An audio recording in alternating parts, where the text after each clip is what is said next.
DSC preparation కి మిగిలిన తక్కువ సమయాన్ని డిఎస్సి 2024 యాప్ లేదా DSC2024.com తో జాబ్ ని సాధించండి.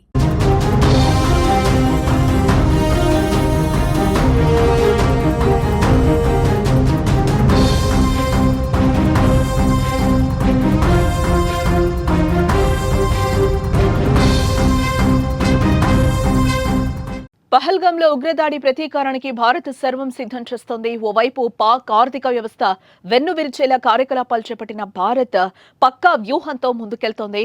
ఆవేశంగా పాక్ పై దాడి చేయకుండా వరుస షాక్ల మీద షాక్లు ఇస్తోంది. ఇప్పుడు అసలు సమరానికి సిద్ధమైనట్లుగా సంకేతాలు కనిపిస్తున్నాయి. పాక్ పై దాడికి కౌంటర్ మొదలైనట్టే కనిపిస్తోంది. ఈ వారంలో ఏమైనా జరగచ్చు. ప్రధాని మోదీ వరుస భేటీలు కూడా ఉత్కంఠను రేపుతున్నాయి. ఇప్పటికే త్రివిధ దళాలతో సమావేశాలు నిర్వహించిన ప్రధాని భారత సైన్యానికి పూర్తి స్వేచ్ఛనిచ్చేశారు. ఆదివారం మరోసారి వైమానిక దళ chief air chief marshal AP Singh తో సమావేశమయ్యారు. ఇద్దరి మధ్య 40 నిమిషాల పాటు సమావేశం జరిగింది. పహల్గాం ఉగ్రవాద దాడి తర్వాత వైమానిక దళం సన్నద్ధతపై చర్చించారు. సరిహద్దుల్లో వాయుసేన సన్నాహకాలను ప్రధాని ఆయనకు వివరించారు. 2019 ఫిబ్రవరిలో పుల్వామాలో జరిగిన చివరి పెద్ద ఉగ్రవాద దాడికి భారత వైమానిక దళం జెట్ విమానాలతో గట్టి బుద్ధి చెప్పింది. పాకిస్తాన్లోని బాలాకోట్పై బాంబు దాడి చేయడం ద్వారా ప్రతిస్పందించింది పాక్. ఈ నేపథ్యంలోనే ప్రధాని మోదీ ఎయిర్ చీఫ్ మార్షల్ మధ్య జరిగిన ఈ సమావేశం మరింత ప్రాధాన్యతను సంతరించుకుందని చెప్పుకోవచ్చు. అంతేకాదు జాతీయ భద్రతా సలహాదారు అజిత్ దోవల్ తో కూడా ప్రధాని మోదీ సమావేశమయ్యారు.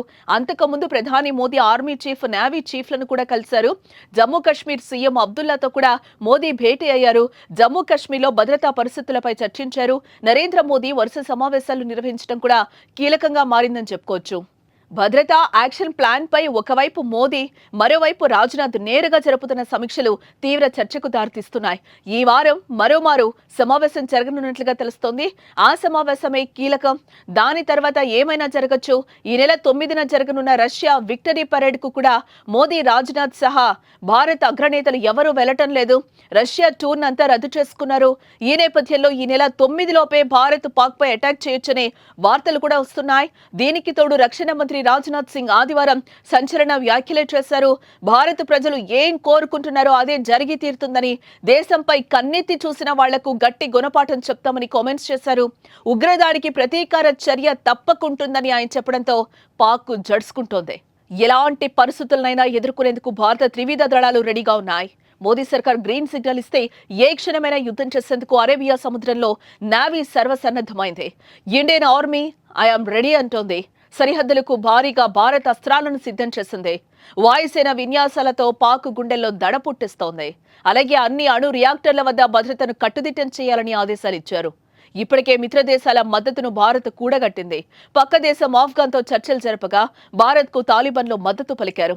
అమెరికా, రష్యా, జపాన్, యూకే వంటి అగ్రదేశాలు ఉగ్రవాదంపై పోరులో భారత్ కు సపోర్ట్ నిలుస్తాయని ప్రకటన చేశాయి. దీంతో పాకిస్తాన్ కు ఊపిరి సలపనివ్వకుండా దాడి చేసేందుకు బ్లూ ప్రింట్ కూడా రెడీ చేస్తున్నట్టుగా సమాచారం. అయితే సైనిక చర్యకు దిగుతుందా లేక ఉగ్రవాదుల ఏరివేతకు గతంలో లాగా సర్జికల్ స్ట్రైక్స్ చేస్తుందా అనేది మాత్రం స్పష్టత కాలేదు.